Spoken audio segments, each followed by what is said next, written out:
Hi, Christina Logan here with Warner Realty Group in Newport, Rhode Island, and Dawn Ryan with Embrace Home Loans is with me. I'm super excited. Thank you so much for being here. Well, thank you for having me. So my people, my followers, my friends know a lot about me, but maybe not so much about you. Could you just a quick 1 minute snippet of who you are? Sure. I am a loan officer with Embrace Home Loans. I've been with the company for 10 years. Been in the business over 25. I have experience as a realtor, title insurance, paralegal. My mother and I had a small little business many years ago where we did research for real estate. So I've been in the business in a lot of capacities. I went off and received my master's in education because I wanted to get out of the biz. I saw what a roller coaster it was, but they sort of lured me back in, and here I am. Awesome. And I love what I do. I love putting home buyers into their homes, providing that guidance, and certainly helping even those that have homes and need to refinance and to leverage the equity and the position that they have in the real estate they own. We know we've refinanced twice for the better, which has been great. So today we're going to talk all about rates, and that seems to be the number one question that everybody is asking about right now. Are the rates going to skyrocket? Are the home prices going to skyrocket? What is going to happen in 2022 with this market? Gosh. So I wish I could say definitively, because then I'd probably be retiring next the crystal ball week. I'd give all that information and then sail off into the sunset. But I mean, based upon what I've reviewed, based upon just the cycle of the market, I see that rates will potentially toggle up a little bit. It'll be a little bit more of a new normal. But from what my realtor friends are telling me, property values are not going to plateau. They will continue to edge up a little bit. That's what we are being told by the experts. And again, no crystal ball to know what the future holds. But with that said, will there be a crash like there was in 2008? I don't foresee it, because I think one of the things that led to the crash in 2008 was the fact that homeowners, home buyers were maxing out they were going to 100%, 110% in a lot of cases. And then when things adjusted, there were a bit of foreclosures. So I think that led to a lot of, in addition to many other economical factors. But I think that we're not going to see that now, because we learned, from the past, and most are capped at 97%. Veterans can go up to 100% for financing. So I don't think we're going to see the shift in prices that we did in 2008. So it sounds like to me that in 2008 there was loans that weren't benefiting the customer as much as now. Is that correct?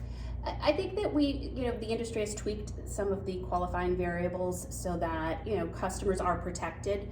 I mean, we have a due diligence, and we need to make sure that the customer qualifies for the program that we're putting them into. So there is a lot of pressure, as there should be, on anybody that's financing, with mortgages, to make sure that the customer can manage that payment and they qualify for it. So I think that we do have the safety measures in place so that we won't see the shift that we saw back then. Got it. Mm-hmm. That's great.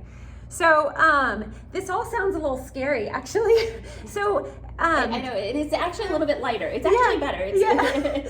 So with all that said, what do my clients need when we are going to get a pre-approval? What direction? Let's talk to Dawn. What documents do I need to have ready for you? It depends on how they're paid. It depends on their income, how they're paid, where their assets are. So that's the importance of meeting with a mortgage professional before you start looking at homes, so that we can gather all of that documentation. Some customers have it, exactly where, they know it is. Others, it's a little bit more tricky and involved, and it takes a little bit more time. So it really depends on how the customer is paid and where their assets are. Your basic salaried employee is a year or two of W-2s, and a couple of recent pay stubs. If their assets are in basic, checking and savings, just the 2 most recent months for checking and savings. So that's the importance of meeting with a professional prior to, so that you can get those, your ducks in a row. And it's a doable process, but there's multiple layers. So, just make it easy on yourself and just call Dawn Ryan or your trusted mortgage professional, whoever it is. And today is the first week of January. What is the range of what rates are right now? Are you allowed to say that? No? I don't know. Peter, I'm not saying that. Rates vary based upon the customer's qualifications, Okay. and based upon, are they purchasing, are they refinancing, is it 30 Fair years, enough. is it 10, 15?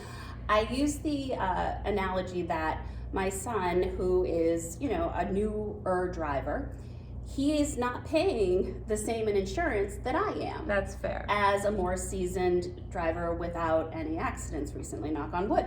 So it's the same thing. Rates are about layers of risk. So the more you put down, the better the rate.